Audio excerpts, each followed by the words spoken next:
কোনো দলৰ আজ্ঞাবাহী ভৃত্য হৈ মই কথাবোৰ কৈ থকা নাই, কোনো দলৰ চামচা অথবা দালাল হৈ মই কথাবোৰ কৈ থকা নাই। এনেবোৰ কথা বতৰা যদি কংগ্ৰেছী নেতাই মুখেৰে কয়, মই শাহনৱাজে কৈছো মই কংগ্ৰেছৰ গোলাম হৈ থাকিম।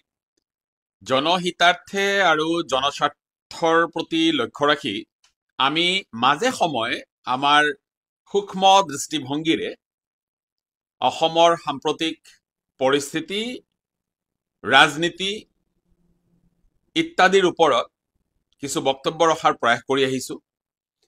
সেই বক্তব্যবোৰ বহুতে সমৰ্থন কৰিছে, মই তেওঁলোকক ধন্যবাদ জ্ঞাপন কৰিছো, আৰু বহুতে আমাক এই বক্তব্যবোৰৰ বাবে তিৰ্যক মন্তব্য কৰিছে, গালি সপনি দিছে, সমালোচনা কৰিছে। আৰু যিসকলে এনেদৰে তিৰ্যক মন্তব্য কৰিছে বা গালি সপনি দিছে বা সমালোচনা কৰিছে, মই তেওঁলোকক অতি বিনম্ৰতাৰে আহ্বান জনাইছো যে আপোনালোকে মোৰ এই পেজটো ফলো কৰক আৰু পূৰ্বৱৰ্তী ভিডিঅ'সমূহ চাবলৈ বা বুজিবলৈ অকণমান যত্ন কৰক। তেতিয়া আপোনালোকৰ এই যে ভ্ৰম এইটো দূৰ হ'ব। এইটো আপোনালোকলৈ এটা মোৰ বিনম্ৰ আহ্বান বা অনুৰোধ। এবাৰ আজিৰ যি বিষয়বস্তু বা আজিৰ যি আলোচনা, আমি সেই আলোচনা কৰিব বিচাৰিছো।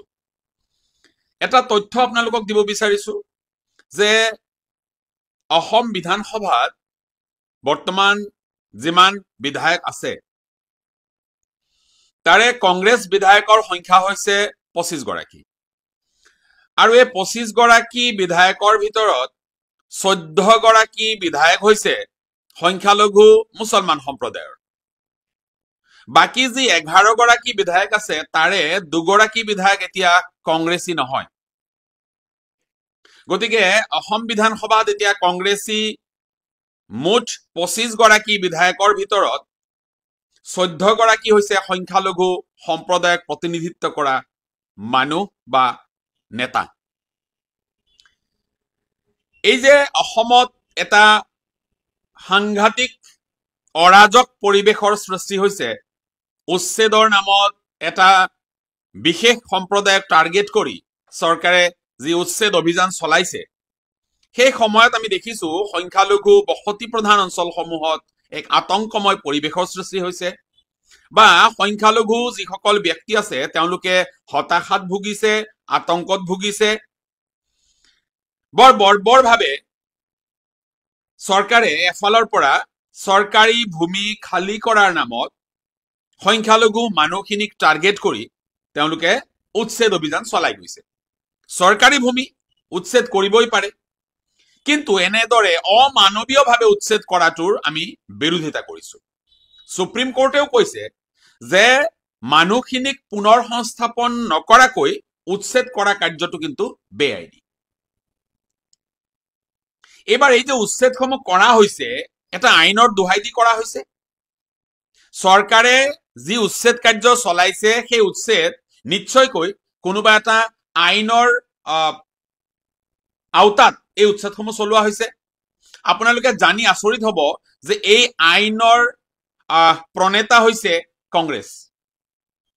কংগ্ৰেছ শাসনত, কংগ্ৰেছৰ আমোলত এই আইন প্ৰণয়ন কৰা হৈছিল, যিটোৰ দোহাই দি এতিয়া সংখ্যালঘু অঞ্চলসমূহত নিৰ্বিচাৰভাৱে এই যি উচ্ছেদ, সেই উচ্ছেদ চলিছে।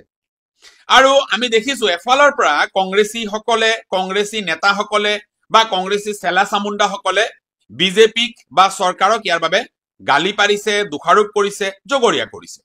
সি স্বাভাৱিক। কিন্তু এগৰাকী নিৰপেক্ষ পৰ্যবেক্ষক হিচাপে, এগৰাকী নিৰপেক্ষ বিশ্লেষক হিচাপে আমি কংগ্ৰেছ দলক সুধিব বিচাৰিছো যে আপোনালোকে প্ৰণয়ন কৰা এখন আইন চৰকাৰে তাক যেতিয়া বাস্তৱ ক্ষেত্ৰত কাৰ্যকৰী কৰিবলৈ গৈছে তেতিয়া আপোনালোকে হুলস্থুলটো কিয় কৰিছে? যেতিয়া আপোনালোকে এই আইনখন প্ৰণয়ন কৰিছিল তেতিয়া এই সংখ্যালঘুসকল যে এনেদৰে উচ্ছেদিত হ'ব পাৰে এই কথাটো আপোনালোকৰ মগজুত সোমোৱা নাছিল নেকি? আজি যে আপোনালোকে ড্ৰামা কৰিছে, এই ড্ৰামাটো আমি বুজিছো। হয়তো চামুণ্ডা, স্তাৱক অথবা দালাল সদৃশ কিছুমান সংখ্যালঘু কংগ্ৰেছীয়ে এইবোৰ কথা বুজি নাপায় বা তেওঁলোকৰ মন মগজুত ইমান কথা বুজি বা সুমুৱাবলৈ তেওঁলোকৰ সেই সামৰ্থ্য তেওঁলোকৰ নাই, কাৰণ তেওঁলোকৰ মগজু ইমান পৰিপুষ্ট নহয় যে তেওঁলোকে এনেধৰণৰ কথা বতৰাবোৰ বুজি পাব। আজিৰ তাৰিখত অসম বিধানসভাত কংগ্ৰেছী MLAৰ সংখ্যা 25 গৰাকী, তাৰে 14 গৰাকীকৈ সংখ্যালঘু MLA আছে, বিধায়ক আছে। তেওঁলোকক আমি দেখিছো যে তেওঁলোকে তেওঁলোকৰ দলৰ মজিয়াত এই ভৃত্যসুলভ আচৰণবোৰ কৰি তেওঁলোকে তেওঁলোকৰ নিজৰ এই টিকেটৰ যিটো ব্যৱস্থা, এই টিকেট পোৱাৰ যিটো ব্যৱস্থা, সেইটোহে তেওঁলোকে সুৰক্ষিত কৰি ৰাখে। এটা খুব লক্ষণীয় কথা আমি লক্ষ্য কৰিছো, আপোনালোকক জনাব বিচাৰিছো। নিৰ্বাচন আহি আছে। এই নিৰ্বাচনৰ সময়ত আমি দেখিম যে কংগ্ৰেছ দলত সংখ্যালঘু মানুহৰ টিকেট প্ৰত্যাশীৰ ভিৰ বৃদ্ধি পাব। তাতে আমি দেখিম যে কিছু কিছু আমচু নেতাইও হয়তো টিকেট বিচাৰিব কংগ্ৰেছৰ পৰা MLA হবলৈ। এইবাৰ মই আপোনালোকক এটা কথা স্পষ্টভাৱে দেখুৱাই দিব বিচাৰিছো, এই যে উচ্ছেদবোৰ হৈ আছে বা সংখ্যালঘুসকলক যে এই যে নিৰ্যাতনবোৰ কৰি থকা হৈছে, এই সময়ত অসম বিধানসভাত কংগ্ৰেছী টিকেটত এগৰাকী আমচু নেতাও MLA হৈ বহি আছে। সেইগৰাকী হৈছে আব্দুৰ ৰহিম, বৰপেটা সমষ্টিৰ তেওঁ MLA। এটা সময়ত ডিঙিৰ শিৰ ফুলাই সংখ্যালঘুৰ দৰদী হৈ সংখ্যালঘু ৰাইজৰ হৈ মাত মাতি নেতা হল, আৰু এতিয়া বিধানসভাত গৈ দুৰ্ঘুৰ টোপনিত ব্যস্ত সেইসকল নেতা। ইয়াৰ পৰৱৰ্তী পদক্ষেপ হিচাপে তেনে আমচু নেতা আৰু আহিব, যিসকলে সংখ্যালঘু ৰাইজৰ দৰদী হৈ দেখুৱাব আৰু কংগ্ৰেছৰ টিকেট লৈ তেওঁলোকে বিধানসভালৈ যাব, আৰু বিধানসভাত গৈ কংগ্ৰেছৰ ভিত্তৰ দৰে তেওঁলোকে তেওঁলোকৰ আচৰণ প্ৰদৰ্শন কৰিব। আৰু আমি সংখ্যালঘু মানুহখিনিয়ে এইসকল মানুহক অন্ধৰ দৰে সমৰ্থন কৰি আমি ভোট দিম। ক'ত গ'ল সেই আমচু নেতাসকলৰ বলিষ্ঠ কণ্ঠ? আজি কিয় অসম বিধানসভাত উত্তাল পৰিৱেশ তেওঁলোকে কৰিব পৰা নাই?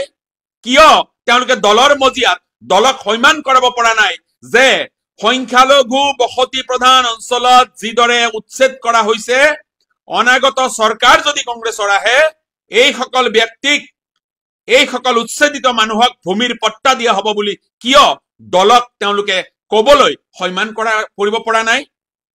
মই কংগ্ৰেছ নেতৃত্বক আহ্বান জনাইছো যে আপোনালোকে এই যে সংখ্যালঘুৰ ভোটেৰে আপোনালোকে অসমত ৰাজনীতিটো কৰি আছে, কিন্তু সংখ্যালঘুসকলক আপোনালোকে কেৱল দিছে প্ৰতাৰণা। আজি আপোনালোকৰ সৎ সাহস হবনে? গৌৰৱ গগৈ মহাশয়, আপুনি কংগ্ৰেছ দলৰ সভাপতি, মই আপোনাক প্ৰশ্ন কৰিছো, আপোনাৰ সৎ সাহস হবনে, হিম্মত হবনে কবলৈ এই কথা যে কংগ্ৰেছ চৰকাৰ আহিলে এই উচ্ছেদিত সংখ্যালঘু মুছলমান মানুহখিনিক মাটিৰ পট্টা দিয়া হব? কব পাৰিব? এই যে যি ভূমিৰ আইন, এই আইন নতুনকৈ প্ৰণয়ন কৰা হব, এই আইনৰ সংশোধনী অনা হব, কব পাৰিব? সেই সাহস আপোনালোকৰ নাই। কিন্তু আমি সংখ্যালঘু যিসকল মানুহ দেখিছো, এইসকলৰ মন মগজুত এইবোৰ কথা ঢুকি নাপায়। তেওঁলোকে দালালি ভাল পায়, তেওঁলোকে চেলা হৈ থাকি ভাল পায়, তেওঁলোকে কংগ্ৰেছী নেতাসকলক দেখিলে তেওঁলোকে মোহাচন্ন হৈ পৰে, আৰু যাৰ বাবে তেওঁলোকে চিঞৰ বাখৰ হুলস্থুল কৰি কেৱল কংগ্ৰেছ জিন্দাবাদ কৰে। অকণমান নিজৰ মন মগজুৰে ভাবি চাওকচোন যে অহা 16 জুলাইত অসমলৈ কংগ্ৰেছৰ সভাপতি মল্লিকাৰ্জুন খাৰ্গে আৰু ৰাহুল গান্ধী আহিব। কিয় কংগ্ৰেছীয়ে বা কিয় কংগ্ৰেছ দলে এই সভাখনৰ বাবে 6 গাঁও নিচিনা ঠাইটো বাছি ললে? কিয়? কাৰণটো হল 6 গাঁও এটা মুছলিম ডমিনেটেড কনষ্টিটুৱেঞ্চি, তাত মুছলমানৰ সংখ্যা বেছি, তাত মিয়াৰ সংখ্যা বেছি, তাত সংখ্যালঘু মানুহৰ সংখ্যা বেছি। গতিকে সেই সভাখনতো আপোনালোকে দেখিব যে দাঢ়ি টুপিৱালা মানুহৰ ভিৰ। কংগ্ৰেছীৰ সৎ সাহস আছেনে এই সভাখন তিতাবৰত কৰি দেখুৱাবলৈ? কংগ্ৰেছীৰ সৎ সাহস আছেনে যে গৌৰৱ গগৈৰ যি নিজৰ সমষ্টি যোৰহাট, তাৰে যিকোনো এটা স্থানত তেওঁলোকে সভাখন কৰি দেখুৱাব পাৰিব? আছে সেই হিম্মত? নাই। আমি কথাবোৰ উচিতভাৱে কওঁ বাবে সমালোচনাৰ সন্মুখীন হওঁ। উচিত কহিলে বন্ধু বেজাৰ, এই কথা এষাৰ আছে। গতিকে আমি উচিতবোৰ কৈছো, স্পষ্টবাদী আৰু নিৰ্ভীকভাৱে কথাবোৰ কৈছো। আৰু স্পষ্টবাদী মানুহ সকলোৰে অপ্ৰিয়, এইটো সঁচা কথা। আৰু মই নিজে জানো যে মই কথাবোৰ স্পষ্টভাৱে কওঁ বাবেই মই মানুহৰ অপ্ৰিয়। কিন্তু যিসকলে স্পষ্টবাদিতা ভাল পায় তেওঁলোকে নিশ্চয় কথা বতৰাবোৰ সমৰ্থন কৰিব। আজি কংগ্ৰেছীসকলৰ যদি সৎ সাহস আছে, এই যিখন সভা 16 জুলাইৰ যিখন সভা তেওঁলোকৰ মল্লিকাৰ্জুন খাৰ্গে আৰু ৰাহুল গান্ধীক তেওঁলোকে সন্তুষ্ট কৰিবলৈ যিখন সভা অনুষ্ঠিত কৰিব, সেই সভাখন যদি সৎ সাহস আছে ধুবুৰী সমষ্টিৰ অন্তৰ্গত কোনোবা এখন অঞ্চলত কৰি দেখুৱাওক। উচ্ছেদিত মানুহখিনি য'ত আছে সেই অঞ্চলত সেই সভাসমূহ কৰি দেখুৱাওক। আছে সেই সৎ সাহস? আছে কংগ্ৰেছীৰ সেই সৎ সাহস? নাই। আৰু এই যে দুৰ্ঘোৰ টোপনিত ব্যস্ত এই 14 গৰাকী কংগ্ৰেছী MLA সুধিছো, আপোনালোকৰ সৎ সাহস, আপোনালোকৰ দম আৰু আপোনালোকৰ হিম্মত আছেনে কংগ্ৰেছৰ সভাত সংখ্যালঘুৰ হৈ দাবী উত্থাপন কৰিবলৈ, সংখ্যালঘুৰ হৈ মাত মাতিবলৈ? নাই। আপোনালোকে কেৱল কংগ্ৰেছৰ গোলামী কৰি ভাল পায়, আপোনালোকে কেৱল কংগ্ৰেছৰ ভৃত্তৰ আজ্ঞাবাহী ভৃত্তৰ দৰে থাকি আপোনালোকে ভাল পায়। এইবাৰ নিৰ্বাচনটো সংখ্যালঘুৰ বাবে, মিয়া মানুহৰ বাবে, মুছলমান মানুহৰ বাবে এটা নিৰ্ণায়ক নিৰ্বাচন হ'ব। আৰু এই নিৰ্বাচনত আমি বিচাৰিছো বিবেকবান প্ৰতিজন মুছলমান ওলাই আহিব লাগে, এটা উচিত সিদ্ধান্ত ল'ব লাগে। বহুতে মোক প্ৰশ্ন কৰে যে আমি ভোট কাক দিম। চাওক, ভোট কাক দিব সেয়া সময়ে ক'ব। আজি এই ভোট কাক দিব সেই সিদ্ধান্ত লোৱাৰ সময় হোৱা নাই। যেতিয়া সময় হ'ব আমিও অৱগত কৰিম, আমিও নিশ্চয়কৈ সেই কথা আপোনালোকক অৱগত কৰিম যে কাক ভোট দিয়াটো উচিত। যুক্তি আৰু পৰ্যালোচনাৰে যিসকলক ভোট দিয়াটো উচিত আমি সেই কথাই আপোনালোকক অৱগত কৰিম। কোনো দলৰ আজ্ঞাবাহী ভৃত্য হৈ মই কথাবোৰ কৈ থকা নাই, কোনো দলৰ চামচা অথবা দালাল হৈ মই কথাবোৰ কৈ থকা নাই। আপোনালোকে কথাবোৰ নিজৰ মন মগজুৰে হৃদয়ংগম কৰিবলৈ চেষ্টা কৰক। আজি কংগ্ৰেছৰ এখন সভা হ'ব, যিখন সভাত তেওঁলোকৰ সভাপতি আহিব, যিখন সভাত তেওঁলোকৰ দলৰ মুখ্য নেতাগৰাকী আহিব, সেই সভাখন তেওঁলোকে সংখ্যালঘু অধ্যুষিত অঞ্চলত কৰিছে। সংখ্যালঘু মানুহে বুজি লওক। কাৰণটো হ'ল মল্লিকাৰ্জুন খাৰ্গে অথবা ৰাহুল গান্ধীৰ সন্মুখত তেওঁলোকে জনতা দেখুৱাব লাগে, বিশাল সভা বুলি সেইখন প্ৰতিপন্ন কৰিব লাগে। আৰু সেয়া কংগ্ৰেছীৰ বাবে কেৱল সম্ভৱ য'ত নিৰাপদ স্থান, য'ত সংখ্যালঘু মানুহ আছে, য'ত হিলদল ভাঙি দাঢ়ি টুপিৱালা মানুহ লুংগি দাঙি তেওঁলোক সেই সভালৈ আহিব, তেনে স্থান তেওঁলোকে নিৰ্বাচন কৰিছে। আৰু আমাৰ কংগ্ৰেছী চেলা চামুণ্ডাসকলৰ বাবে সিদিনাখন যেন ঈদ, সেইবাবে তেওঁলোক পুৰা ব্যস্ত হৈ পৰিছে। নতুন সাজ, নতুন পোছাক পৰিধান কৰি তেওঁলোকে সেই সভাত গৈ তেওঁলোকে আত্মসন্তুষ্টি লভিব। আৰু পৰৱৰ্তী সময়ত যেতিয়া উচ্ছেদ হ'ব তেওঁলোকৰ নেতাসকল মনে মনে থাকিব, গাঁতত সোমাব। ধুবুৰীৰ পৰা নিৰ্বাচিত হৈ অহা এগৰাকী বিয়াগুম কংগ্ৰেছী নেতা, যিগৰাকী কংগ্ৰেছৰ ভিতৰ চৰাত নেতাৰ চিণ্ডিকেটৰ নায়ক যিজন, সেইজন এতিয়া দেখিছো তেওঁৰ মুখ্যমন্ত্ৰীলৈ তেওঁ আহ্বান জনাইছে যে অকণমান মানৱতাবাদী হওক, আপুনি আমাক অকণমান দয়া কৰক। কিয়? সেই দম্ভালি ক'ত গ'ল?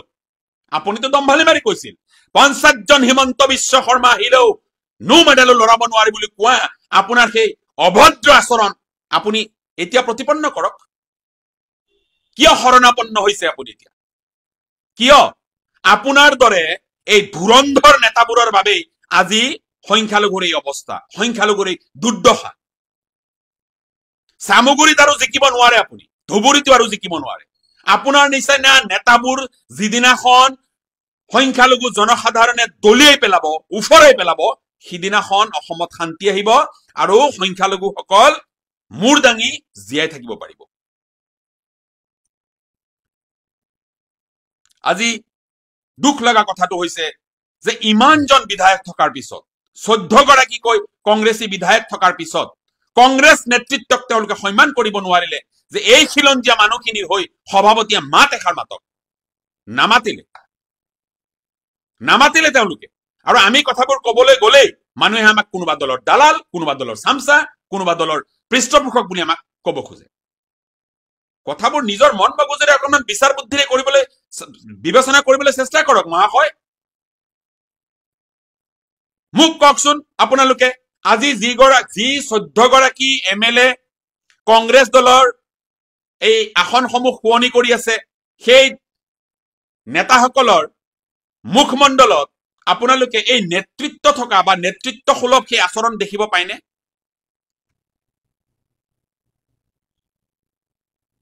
আমি যিবোৰ কথা কৈছো সেই কথাবোৰ অসমৰ বাস্তৱ পৰিস্থিতিৰ লগত সামঞ্জস্য ৰাখি আমি কথাবোৰ কৈছো। কেৱল কথাবোৰ কব লাগে বাবে বা ফটা মুখ বাবে আমি কথাবোৰ কোৱা নাই। এই দালাল যিবিলাক আছে কংগ্ৰেছত, যিকেইটা দালালে সংখ্যালঘু ৰাইজক প্ৰতিনিধিত্ব কৰি তাত দালালি কৰি আছে, এই দালাল কেইটাক যেতিয়া আপোনালোকে উফৰাব পাৰিব, তেতিয়া এই বাপ দাদাৰ দল ঠিক হ'ব। আজি কংগ্ৰেছ দলে যিদিনাখন আজি কোনোবাই মোক কৈছে কংগ্ৰেছ দলৰ বিৰুদ্ধে আপুনি ইমান বেয়াকৈ কৈছে, বিজেপিৰ বিৰুদ্ধে কিয় নকয়? আপোনালোকে মোৰ পূৰ্বৱৰ্তী ভিডিঅ'বোৰ চাব, তেতিয়া গম পাব। এইলৈ মই বিতৰ্ক কৰিব বিচৰা নাই। মই এটা কথা স্পষ্টকৈ কৈছো, বিজেপি দল আমাৰ নহয় বা বিজেপি দল সংখ্যালঘুৰ নহয়, কাৰণ বিজেপি দলে কথাবোৰ স্পষ্টকৈ কৈছে যে মিয়াৰ ভোট নালাগে, বাছ কথা সিমানেই।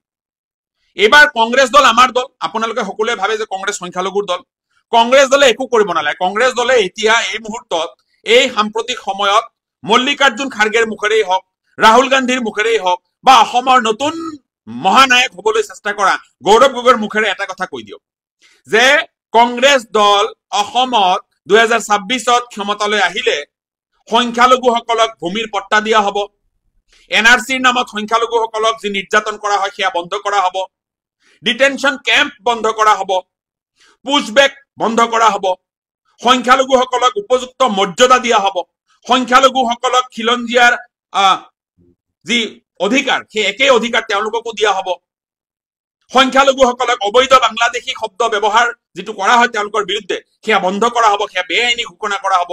এনেবোৰ কথা বতৰা যদি কংগ্ৰেছী নেতাই মুখেৰে কয়, মই শ্বাহনৱাজে কৈছো মই কংগ্ৰেছৰ গোলাম হৈ থাকিম। যদি এই কণ্ডিশ্যন কেইটা কংগ্ৰেছে ফুলফিল কৰিব পাৰে, মই কংগ্ৰেছৰ গোলাম হৈ থাকিম বুলি মই ঘোষণা কৰিছো। আছে কংগ্ৰেছৰ সৎসাহস, আছে কংগ্ৰেছীসকলৰ এই দম বা হিম্মত। কেৱল দম্ভালি মাৰি ভোট বিচৰাৰ সময় তেওঁলোকে চিঞৰ বাখৰ আৰু ডিঙিৰ শিৰ ফুলাই তেওঁলোকে ভাষণ আৰু বক্তৃতা দিয়ে। আৰু আমি কংগ্ৰেছীবোৰে, আমি যিসকল সংখ্যালঘু মানুহ আছো, সেই সংখ্যালঘু কংগ্ৰেছীবোৰে আমি তাত বাহ দি আমি তেওঁলোকক জিকাই পঠাওঁ। আচৰণ সলনি কৰক, বিবেক বুদ্ধি অকণমান বৃদ্ধি কৰক, আৰু এই কথা বতৰাবোৰ জুকিয়াই চাবলৈ, এই কথা বতৰাবোৰ ভাবি চাবলৈ, এই কথা বতৰাবোৰৰ ওপৰত মন্থন কৰিবলৈ শিকক। তেতিয়া দেখিব সংখ্যালঘুৰ উন্নয়ন হ'ব, সংখ্যালঘুৰ উত্তৰণ হ'ব।